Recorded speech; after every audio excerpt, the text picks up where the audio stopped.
It's a cruel, cruel summer,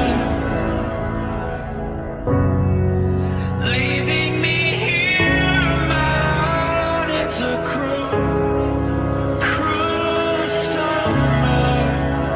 Now you're gone.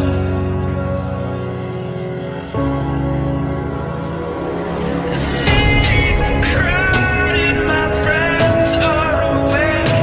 I'm on my own.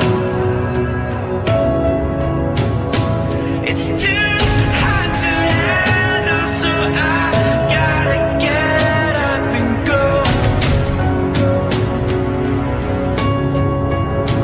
It's a cruel, cruel summer, leaving me here on my own. It's a cruel, cruel summer. There you go. It's a cruel, cruel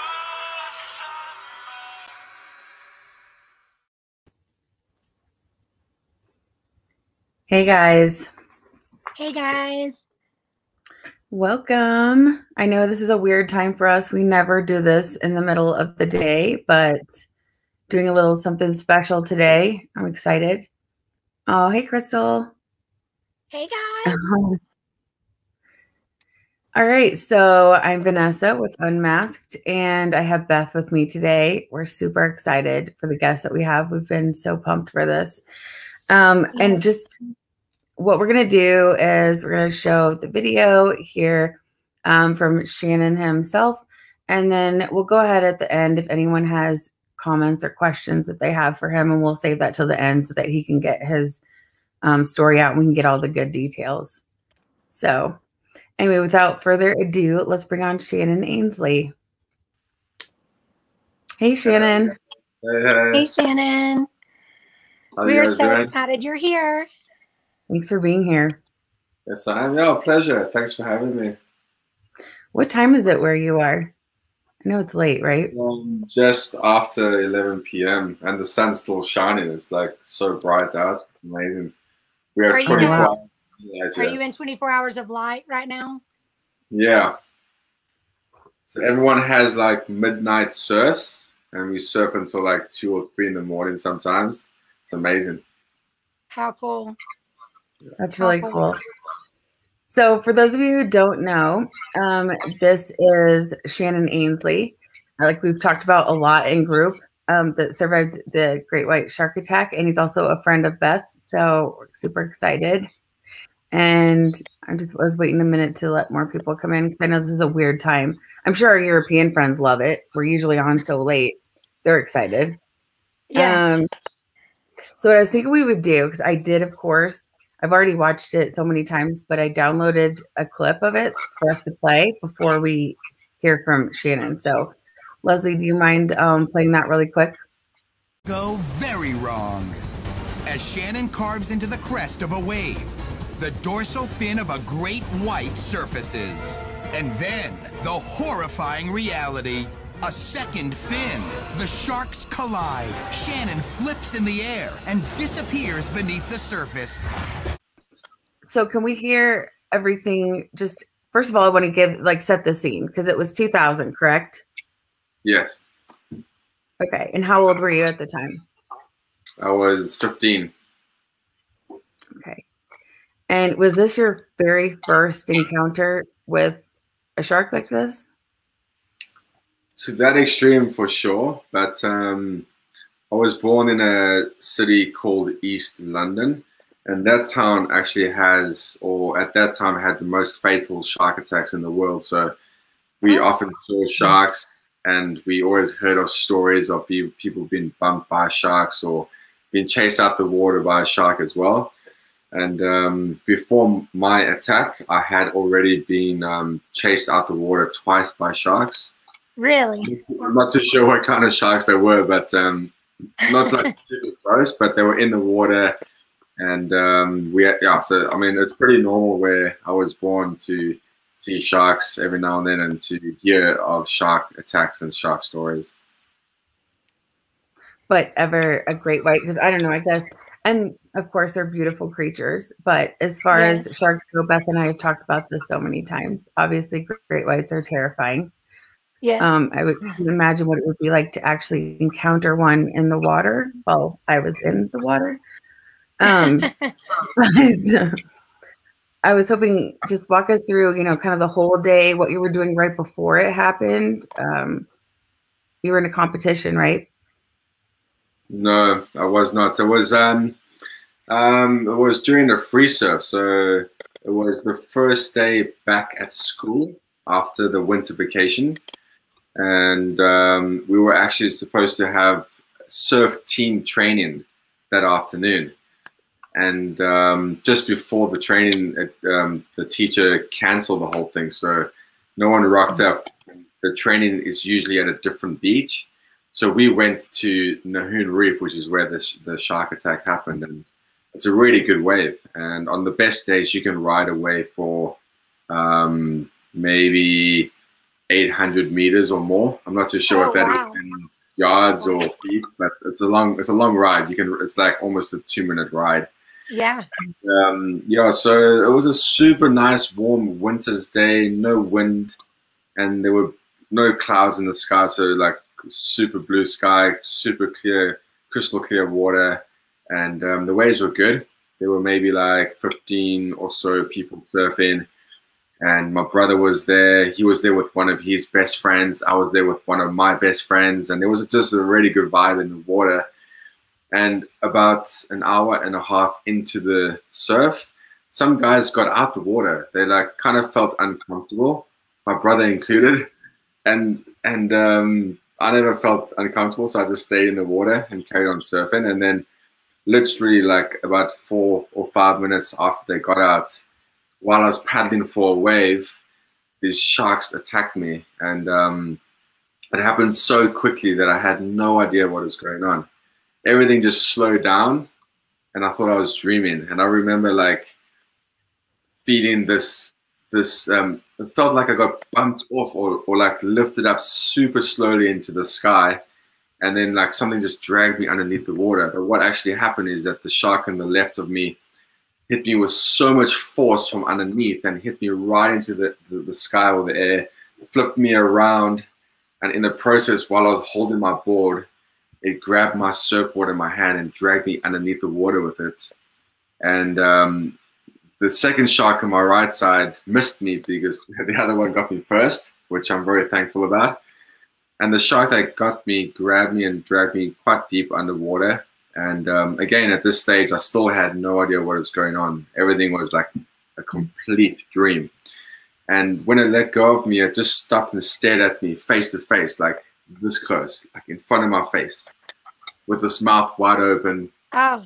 And I could see all of his teeth like super clearly. I could see the top row and the bottom row of his jaw.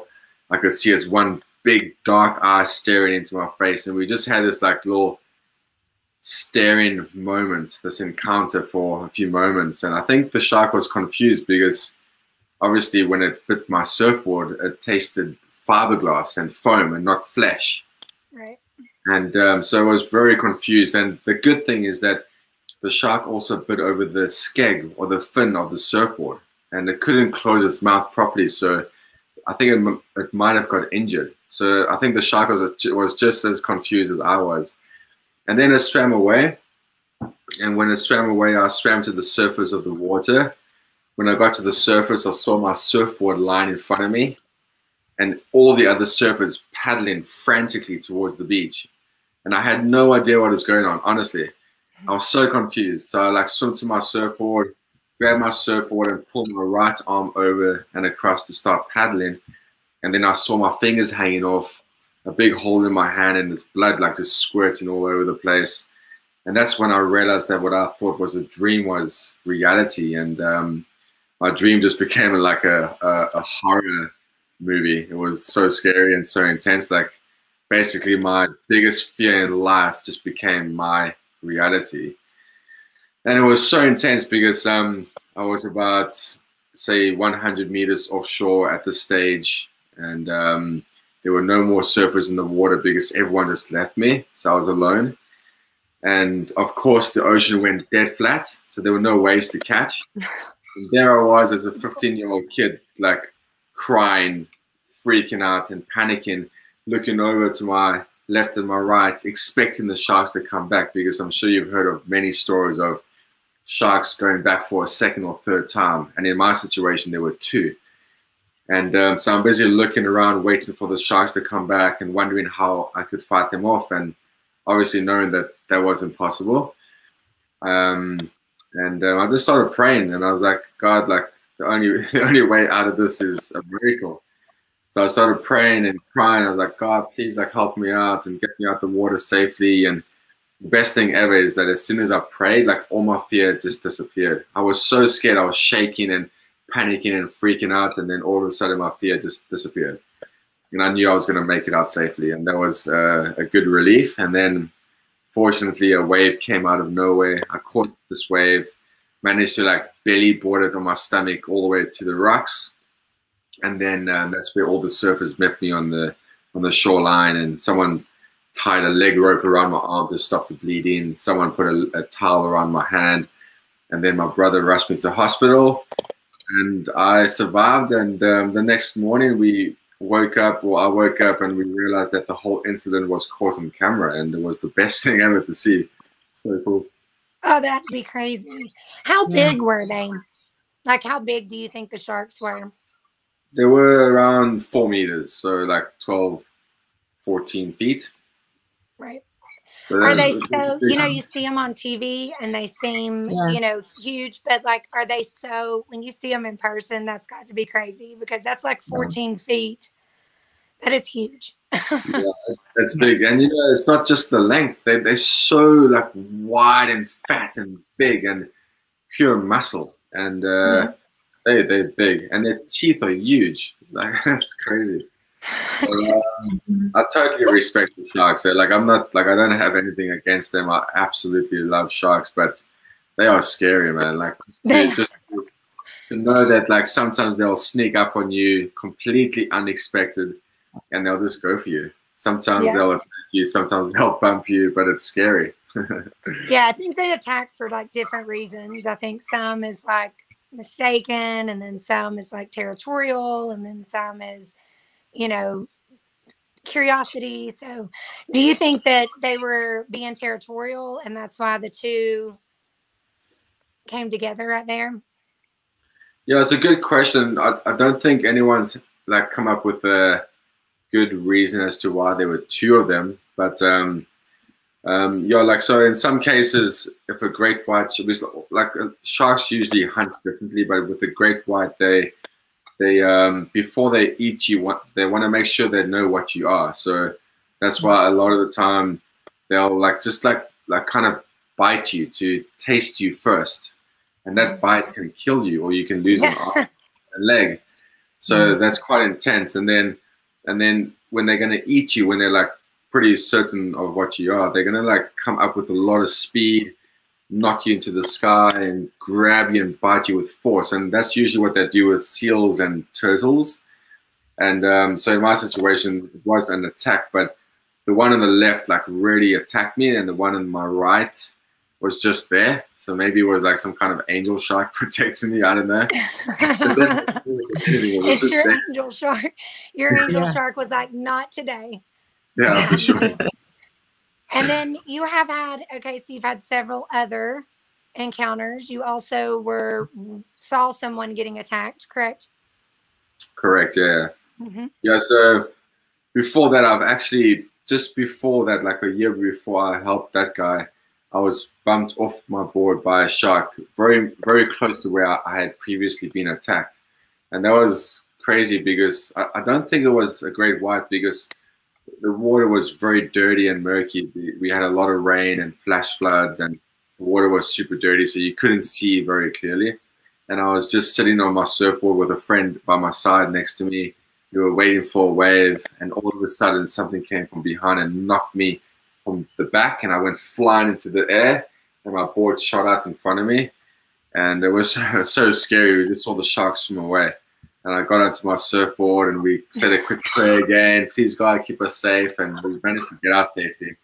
But then a year after that, when I was in Jeffreys Bay, which is where that other guy we just saw the video of, Mick Fanning, was attacked. I was there also surfing a contest, and there were about 40 to 50 surfers warming up before the contest was about to start. And I just caught a wave, and while I was paddling back after my wave, I paddled past this guy, and then I heard this commotion behind me, and people screaming like, "Shark, shark, ah!" And I turn around behind me, and there's this person getting attacked by a 3-meter great white shark, like a 9 to 10 foot great white shark.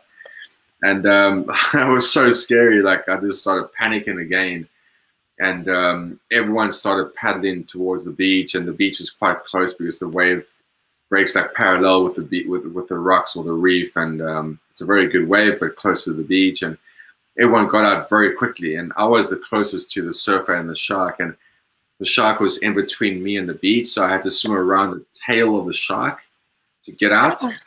And as I got to the tail of the shark to like try escape from the shark, I saw the surfer pop up alive next to the shark. And then I was like, oh man, I need to go back and help this guy out, because I know what it's like to be left alone in the water after a shark attack. And I wasn't sure if he was injured or not. So I turned around, paddled back to him, and I knew the guy's name was Joseph. I was like, "Hey Joseph, just take my board." And I tried to give him my surfboard, and he said, "No, it's okay, I'll just hold on." And I said, "No, take my board." He's like, "No, I'll hold on." And we're having this like argument or debate while the shark is still there, and the shark's still like thrashing from side to side, knocking him on his back while we're having this conversation. Fortunately, the shark had his board in its mouth and was thrashing and shaking the board from side to side. The board was broken in 3 pieces, but in that process, he hung onto my board, and together we paddled to the beach, and he escaped and was completely fine. So that was another miracle. That Wow. is just crazy. It's crazy. And so and now tell us, you are living in Norway, and you've even had an experience there, correct? That's what I was going to ask. Yeah. I have, yeah. I don't know what it is with me.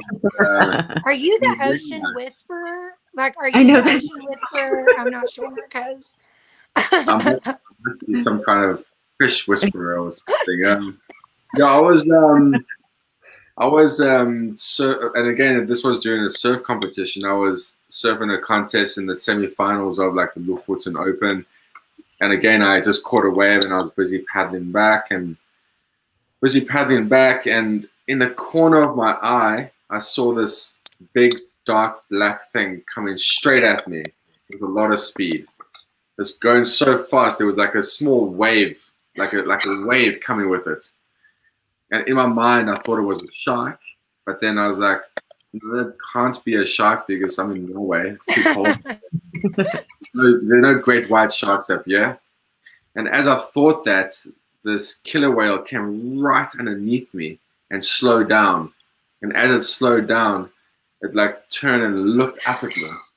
And I could see its white belly and its face. And in the process, like, I sat up quickly onto my surfboard because I got such a fright. I thought it was going to try attack me, and while that one swam underneath me, it just passed me, and then the other one was coming straight at me as well. This is like, I don't know why they come in twos, but they do. This is coming straight at me as well, and then that one started slowing down, and then instead of coming straight towards me, it just veered off to the one side, and they both just like breached and then swam away. And it was such an amazing moment. I just raised my hands and I was like, woo! And I had a dream like 2 years before that I was getting chased by 2 killer whales, and then it happened. So, but I don't think killer whales will attack a person in the wild. no, they won't. And I mean, like the marine biologists say that they were on attack mode, but that at the last second they realized I wasn't their food, fortunately. So, so yeah, I love killer whales. They're so amazing. Me And too. like, I'm not the only one who's had an orca experience up here. Quite a lot of people have had them because there's so many killer whales up here. It's amazing. Oh yeah, I saw a video from Norway where there was just tons in the water. It was so cool. But yeah, I don't think they've ever been responsible for an attack outside of captivity. I know in captivity, you know, there's been attacks, but outside of captivity, there's never. That is so cool. That's just like the most incredible. What a great story at parties. Are you like, oh, you think that's a great story? Check this out. Yeah, I've got some stories, which is quite nice. It's, I mean, you know, I don't go around just telling my story because like, I don't want people to think I don't think it's like bragging. For some reason, I feel like it's like bragging. My story is so cool. It feels like I'm bragging about like myself. So I don't talk about it unless people ask me. Oh yeah, well, it's not. I mean, it's just miraculous. Yeah, it's the coolest. You're better than me because I would probably be like, guess what happened to me? Yeah. Check out my stories. So okay, I saw a bunch of questions back when you were telling your story too. I'm trying to visualize this while you're saying it too. As far as what that must have looked like underwater, or from your perspective, looking at the shark's mouth. I don't think I would have been conscious very long. That's just me. But as far as your injuries go, when you got out, it looks like it was your wrist. From what I saw in the video, was it your wrist and your fingers, from what I could tell? Yeah, that's correct. Looks like the camera is switched, so it looks like my left hand, but it's my right hand. And I got like a scar here on my wrist. You can't really see, but on my wrist, yeah, and my hand over there. And it goes onto my ring finger all the way down there, and then my pinky finger over here as well. But you can't see it; it's healed so well. But these two fingers were hanging off, and there was a big hole in my hand over here, and then my wrist bone was bitten right through, completely broken. I mean, honestly, like it's nothing compared to what could have happened. I could have lost an arm. I could have died. So I've got like small baby scars compared to what could have happened. It's a nice story, but. That's a complete miracle that I'm alive. Yes. Yes. Yeah. Did it hurt? Did it hurt really bad? Did you feel pain? Never felt any pain at all. The only thing I felt was when I was busy paddling back after the shark attack. Busy paddling back with my fingers hanging off. I could feel my bones like moving around, and I could feel all the water like rushing through my fingers were hanging off, so everything was open. I could feel the water going through my hand, my wrist, my fingers, and my fingers were hanging off by like one or two small threads. So I almost lost them. And that was like the weirdest feeling ever. But besides that, no pain at all, ever. Wow. Wow. So I see you guys have questions. I know who was asking up above about when he was describing seeing the face and the teeth. I know everyone wants more details on that. I don't blame them. That's just that's one of my, and I know yours, Beth, worst nightmares. Beyond. For sure. I'm like, I'll get in the water in Norway, but beyond the Scottish Isles, I'm not getting in the water. If it's at past UK, I mean, I'm not getting in below that. That's what I should have said. You're never going to surf South Africa. No. I will surf in Norway. No. Yeah. So Sam, and you run a entire surf school, right? You do like surf coaching and all of that. Yeah. So I'm a surf coach here, and also the national coach for the Norwegian team. So we do a lot of like mostly beginner surf lessons because the sport is so new up here, and we're trying to do some surf development with kids, and we do some surf camps as well, and then we do a lot of training camps with the national team, both the junior and the senior team, and for some reason it's like I think 70 to 80% girls learning to surf. It's crazy. It's just like girls want to learn how to surf more than the guys. It's really good. Heck yeah, women.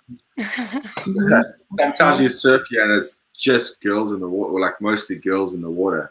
And I've never been anywhere in the world where there's like an equal amount of girls or more girls in the water than guys. It's really good. Those Vikings, they're tough. So, That is okay. so So cool. Tammy That is so cool. wants to know, how on earth did you find the strength to get back into the water? That's a good question. For sure. You know, it took me 6 weeks to get back into the water, and I remember after my the first 1 or 2, maybe 2 or 3 days after my attack, I was 100% convinced I would never surf again. And even my mom said to me, "Shannon, that's a sign that you should never surf again." And I was like, "Yes, Mom, you're right, you're right." And then like 3 or 4 days after my attack, obviously, I don't know if any of you have ever surfed, but there's a saying that goes, "Only a surfer knows the feeling." And surfing is one of the most addictive sports ever. When you're a beginner or when you learn to surf or have just 1 or 2 surf lessons, it's really fun. But as you progress, it's like a mixture of a lot of frustration and a lot of addiction, and it messes with you emotionally, and you honestly get super attached to it. So that's why only a surfer knows the feeling. So having said that, 4 days after my attack, I was missing the feeling of surfing and just thinking, what would I do without surfing? How would I find satisfaction or any kind of fulfillment in my life? That's what I thought. Anyway, so I always played surfing and surf videos and surf memories through my mind, and just thought that okay, I have to get back into surfing. So anyway, I decided I would surf again, but I would never surf the same place. And then I ended up surfing some places very far from my shark attack. And then maybe 2 months after that, I surfed the same place I was attacked at again. And honestly, I don't think I would have been able to do that or get back in the water in my own strength, because I was more afraid of sharks before my attack than after my attack. And I had the most amazing experience ever during my attack, a spiritual experience where I never used to be religious or spiritual at all, and I never used to be a Christian. But on that day, when I prayed and when I felt like God answered me and gave me peace and got me out the water safely, in my heart and in my mind, I was like, okay, cool. That was the first time I ever experienced something like that. Let me see if this is really real. So, okay, now I'm going to get deep. And also at that stage, I used to struggle a lot with anger, aggression, depression, suicidal thoughts. When I was young, I had a very difficult and rough upbringing. And so anyway, having said that, after my attack, I prayed again and I said, God, if you really are real, can you help me with all my personal issues, all the anger and the depression and the suicidal thoughts that I have? And because those things are way worse than a shark attack. A shark attack's a physical thing. And then all these emotional and mental struggles we have sometimes are things that eat you and from the inside.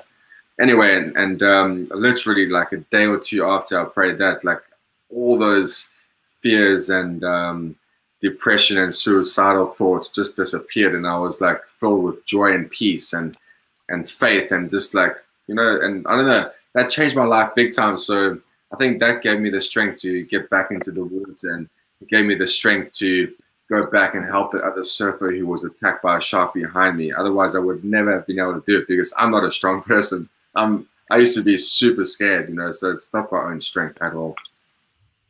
Oh, that's awesome.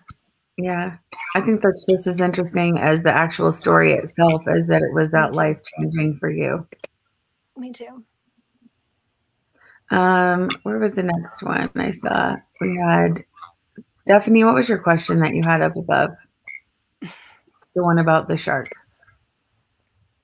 I think it was when that was happening. It had to do with basically we were in shock. I would take it. You had adrenaline. You were in shock. So were you were kind of registering what you were seeing, kind of not? That's why, was it kind of like a slow motion type of thing?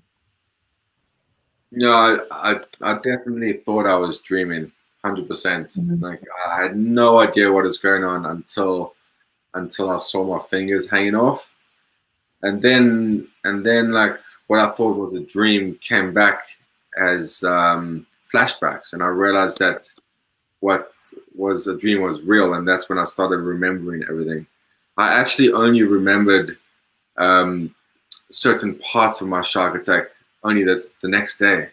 So like the image of the shark in front of my face I had, but it became clearer the next day, and I remember like more details, and like it was so big, it was massive. It was like, I mean, I don't know how to explain it because this is all like on a screen, but like if it was like, say, like this far from me, that's very close. Very.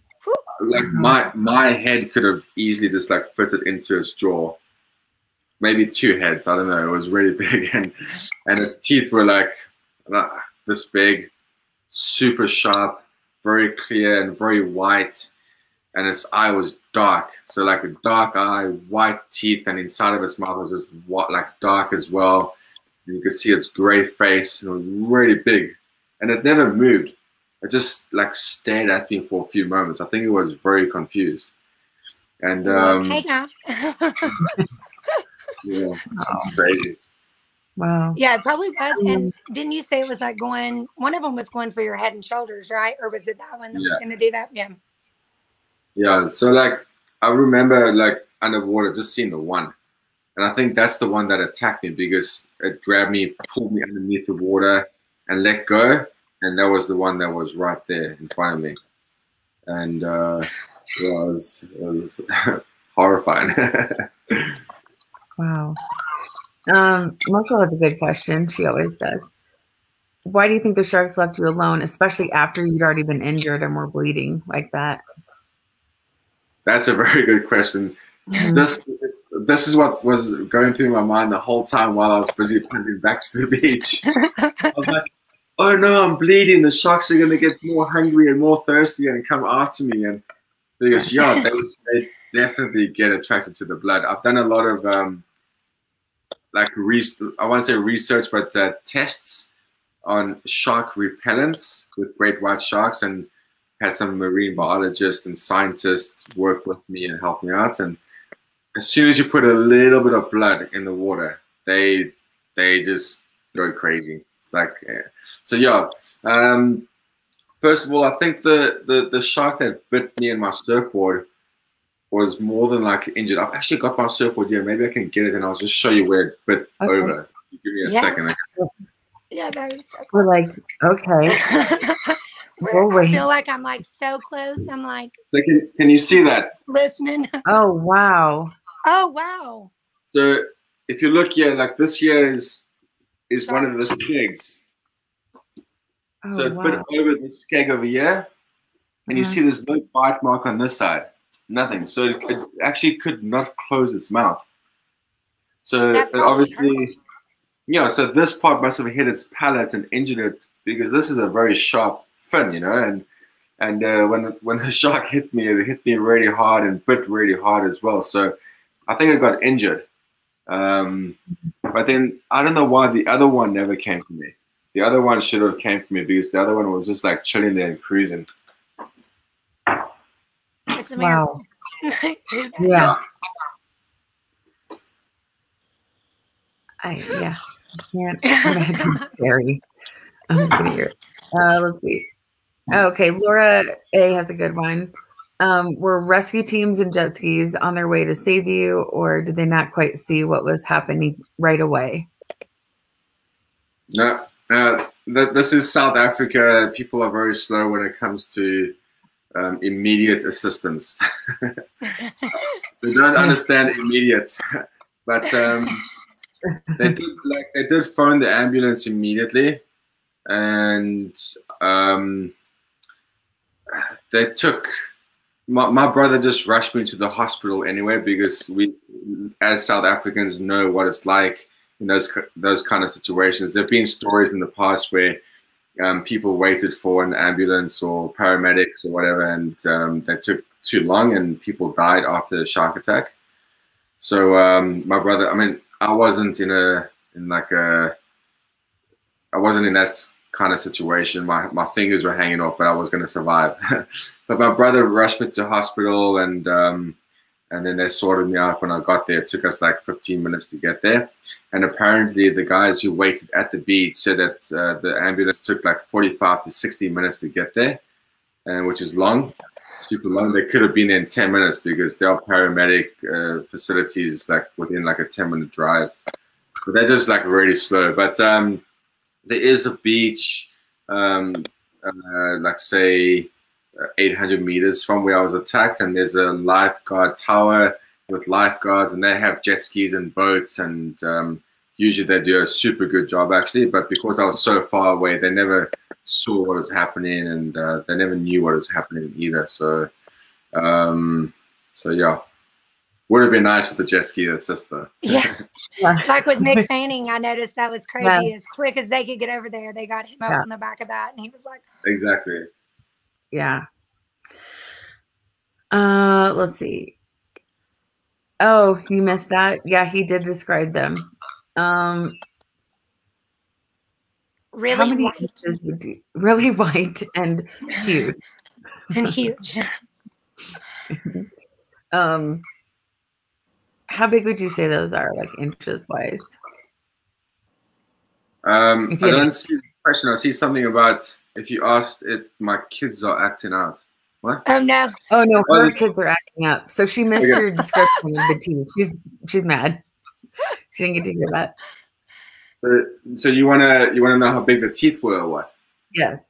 Yeah. Let me bring the board out again, and I'll actually show you. First of all, you can see like this is like one corner, and then here's another corner of its jaw. You can see it's like dented in there. And then these here are teeth marks. There's 17 teeth. And then this here, if I just slide my finger over here, let's put my middle finger, it's like, it goes quite long. It looks like it's about, the biggest tooth is like about that long. Oh my goodness. So it's like, wow. It's about as long as my index finger. I don't have the longest fingers, but I don't have small fingers either. But it's like, I don't know what that is in inches, but it's like about 8 centimeters. Wow. What's that in inches? Yeah, so probably like 2 inches, I'd say. Wouldn't you think? Probably like 2 inches, maybe. I was guessing like, I don't know, like 6, 7 would be my guess. I don't know. Or maybe I'm making them bigger in my head because I think it's scary. I can't imagine. And those black eyes, I mean, we see them on TV. I can't imagine seeing them in person. Yeah, that is cool, you guys. The surfboard. I agree. Oh, Ocean Ramsey. Yes. So you want to know about why swimmers don't get attacked? Yet. That's what I always say. I hate to be that way, but who's Ramsey? I don't know. That's what I wonder if that's a typo because I don't know who that is. Ocean Ramsey is a huge ocean she does ocean conservation, but she also swims freely with great white sharks. Oh yes. Okay. I've seen some of those photos and videos where she like holds onto the fin of the shark. Oh yeah, she swam with Deep Blue, which is like the biggest great white. I think she's 22 feet, weighs like 5,000 pounds, I believe. But she free swam with her. I just think I'm sure she knows so much more about shark behavior, and I think it's cool to like show people interact. But that is so scary. I'm like, that is so dangerous. Every time I'm watching, I'm like, ah. Yeah, that's amazing. Actually, I would love to do something like that. I mean, you should. I would love to. It looks amazing. It's very scary though. I mean, I've gone scuba diving with sharks in a tank.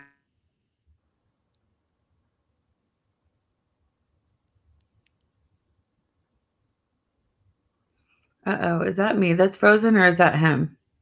No, I think he's frozen. Oh, it's like I can't tell which person it is. I couldn't either. Can you guys hear us? Okay, in chat, can you hear us? I think he's frozen. Oh, here, let's remove him here. Leslie, can you remove his other one and add him again? Sorry, I don't know what happened there. Thank you. That's okay. No, but what I was saying is I swam with some ragged teeth sharks. They're not dangerous, but they look super scary. They do. Yeah, and like it was quite like nerve-wracking to actually swim with them, but beautiful at the same time. So I would love to do it with great white sharks. So yeah. They're so awesome. It Oh, would be Marshall. cool. I could never do it. No, me neither. What parts of the world have the most deadly attacks? That's a good question. Beth, I mean, walking encyclopedia. Well, I do. So a bull shark would be responsible for the most amount of attacks. Great white shark, they're so aggressive. Great white sharks are not as aggressive. They're just, the fatality rate because they're so big. And I know in the United States that in Florida is considered the most dangerous beaches, but as far as great whites, probably California for us. And then I would say South Africa and Australia, probably. Yeah. All right. Yeah. And then I saw one other question about the types of sharks. So as far as, okay, obviously great white encounter is something all of its own, but is it normal to encounter tiger sharks and stuff like that when you're surfing? No, there's no tiger sharks where we are. There's just like we have mostly great white sharks and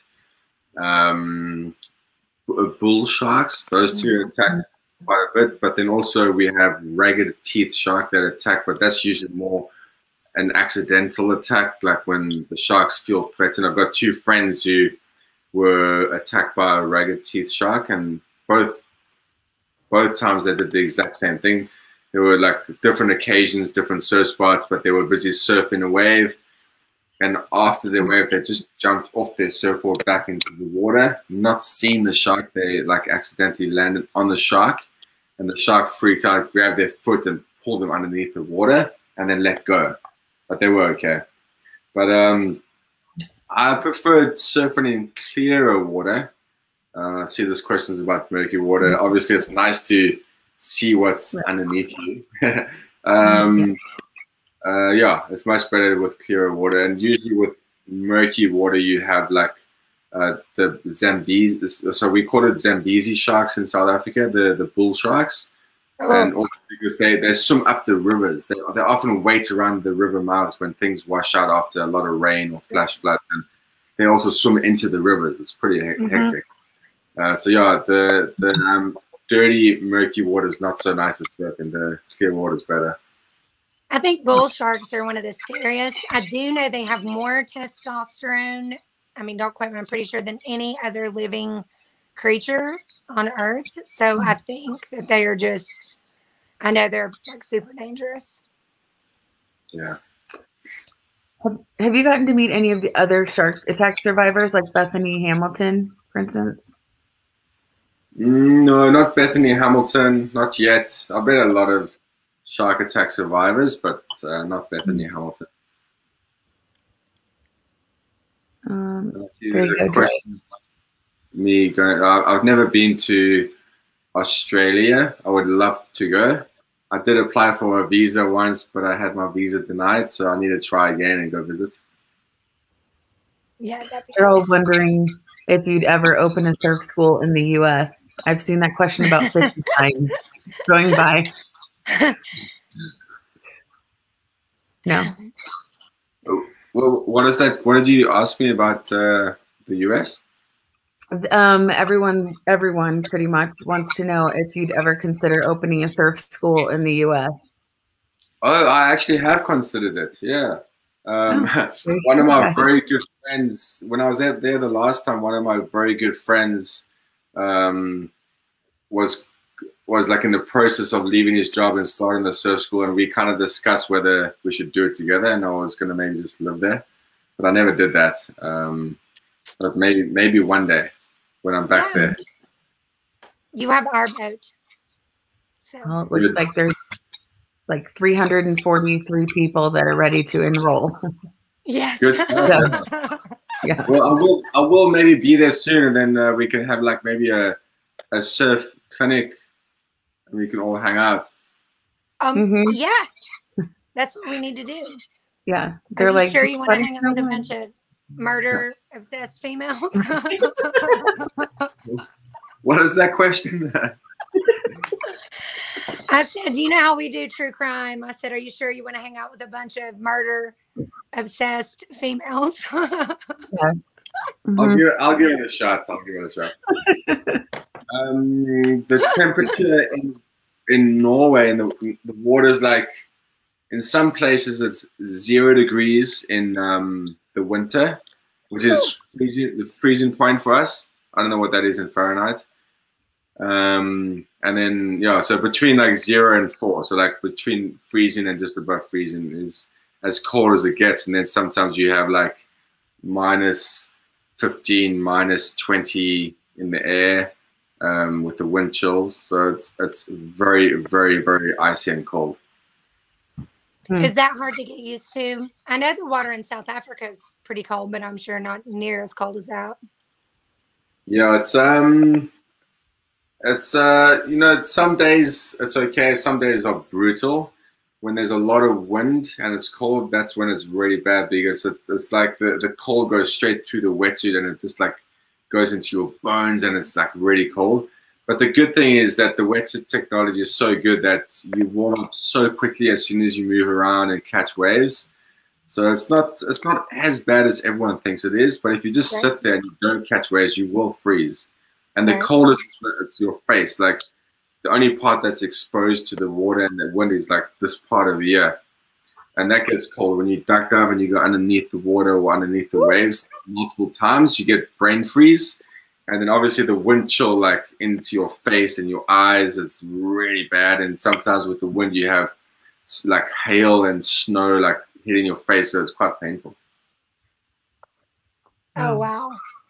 Does it make you feel better though that there's not great? I'm sure you go back and surf in South Africa all the time, but does it kind of give you a peace that there isn't like that kind of predator there? Yes, 100%.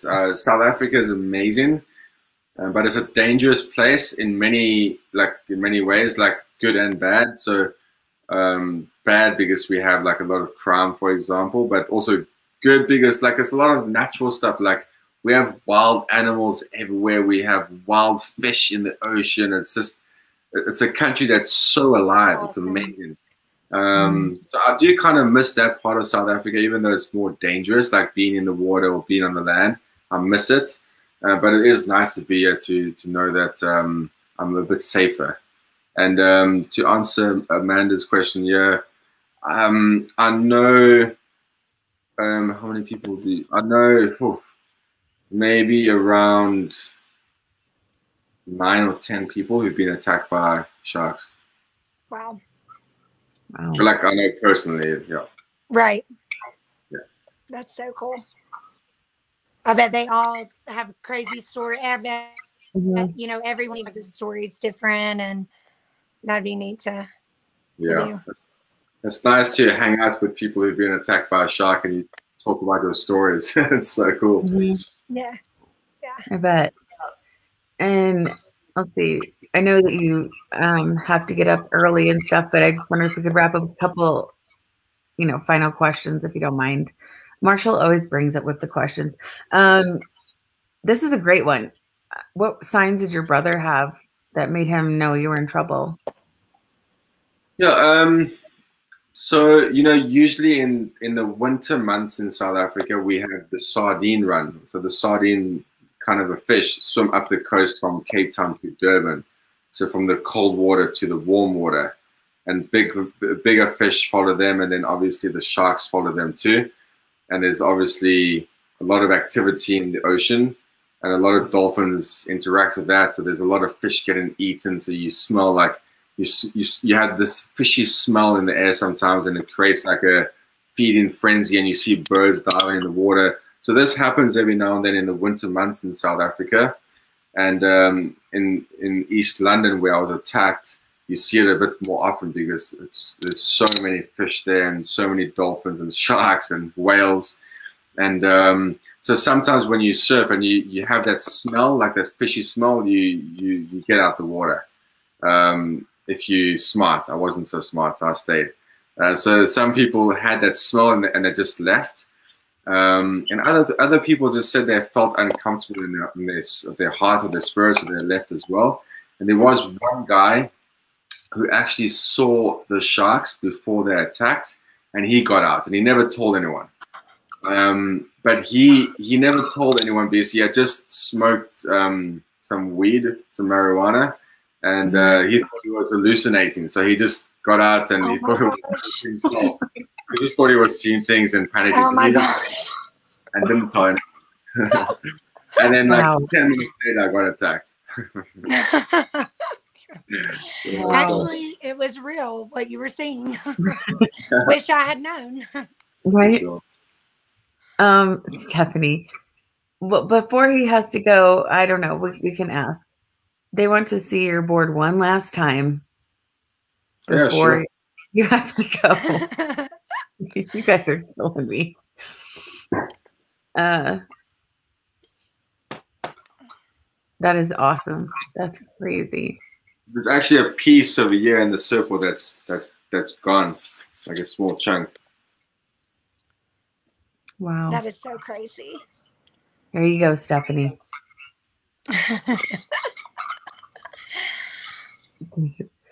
That's so cool. It's good to have a souvenir, but you guys should go have a look at the real video. Yes. If you just type in my name or double shark attack, you'll see it on YouTube. It is an older video, but you can still see the one shark on the one side and the other on the other side. Yep. They saw the trailer, the first one it was in, and then I think I actually, as far as our Patrons go, I had put the video in there. But yeah, definitely. Well, when we're done, I'm going to go back and I'll have it at the beginning of this. I can edit. That's the beauty of it not being. So I'm going to edit it when we get done. But does anyone have any last questions or anything before he has to go? So what do you have coming up? Do you have every year? Do you do Shark Week and things like that? Are you asking me if I'm in Shark Week? Mm-hmm. I don't think I'm in it every year, but You've been in a lot. I've been in it. Yeah, I've been in a couple of shows here and there with Shark I've seen Week. you on Nat Geo, Animal Planet, Shark Week. I mean, yeah, some of those, yeah. it's a very famous attack. You generally, I mean, you don't have two great whites at once, let alone it being caught on film. So I'm sure everybody wants to talk to you about it. For sure, exactly. That's a great question, Crystal. To end it, is there anything that people can do to prevent a shark attack? It's a difficult one. Obviously, if you have some kind of shark repellent, that would work. But there are not many, or there aren't really any shark repellents on the market that help out. There are some rare earth magnets that you can use to repel some sharks. We did a lot of tests on great white sharks with rare earth magnets, but it did not work. It worked on other sharks, but not the great white sharks. It actually made them more aggressive. So there's we also worked on like some smell, and there's certain smells that can repel sharks. So, you know, the only predator a great white shark has is a killer whale. And in South Africa, for example, the killer whales hunt the great white or any shark, but like let's say the great whites, for example, and eat their liver. And then they release a small repellent to repel the other sharks, like a chemical that repels the other sharks, and then they leave. So that is something that people work on or have been working on recently to get, let's say, some sharks from bycatches when big fishing trawlers go out and get like all their fish. They might get like 1 or 2 extra sharks, and then they use that chemical that repels the sharks into like a liquid form, and then they use that to repel any kind of shark. That's the one thing they do. And then the other thing is the sound of orca or killer whale can also repel the sharks. But that's like more in-depth stuff. And I do have one or two stories in South Africa where when a person saw a shark coming towards them, instead of like freaking out and paddling away, they screamed and shouted and splashed the water and sprinted towards the shark. And the sharks got confused and they swam away. And that's happened a few times in South Africa. So that's also one reason why it's good to have, let's say, clear water. Because if you do see the shark, you can do that. And people have like poked their boards into the shark before. And obviously the sharks freak out, then they leave. See, that wouldn't work because I would have already had a heart attack. Like the second I saw it, I'd be like, I'm dead. Take me. Pretty much. Yeah, I have an Instagram you can follow me on, I guess. It's just my name, at Shannon Ainsley. And yeah. Perfect. That's awesome. Well, we appreciate you coming on. This has been really fun. Looking forward to this. Pleasure. Yeah, thanks so much for having me. It's always good to talk about my shark attack and my experience with everyone. And if I'm ever, well, not if I'm in America, I've been there twice and definitely planning on going again. I do have a biography that's going to hopefully get published this year, which means I need to go to America and do some tours. So there's a chance I'll be in America this year, like towards the end of the year. And if I am, then maybe we can do like some kind of surf clinic. Yeah. Everybody's like, yes. Everyone's like, please have a sign up. I'll lay on the beach and watch you guys. Like, yeah, do it. I know that's not getting me. Come on, Beth. So yeah, we'll have to keep you guys updated on that. They won't forget. So great. For sure. Yeah. Anyway, so. Yeah, exactly. Yeah. Well, thank you so much, Shannon. It was awesome to get to talk to you. This is awesome. That is such an inspirational story, and thank you so much. Great. Thanks, guys, and have a great evening. Oh, have a great day. It's evening over here. Yes, have a good night. Yeah, exactly. Have a great night. Thank you.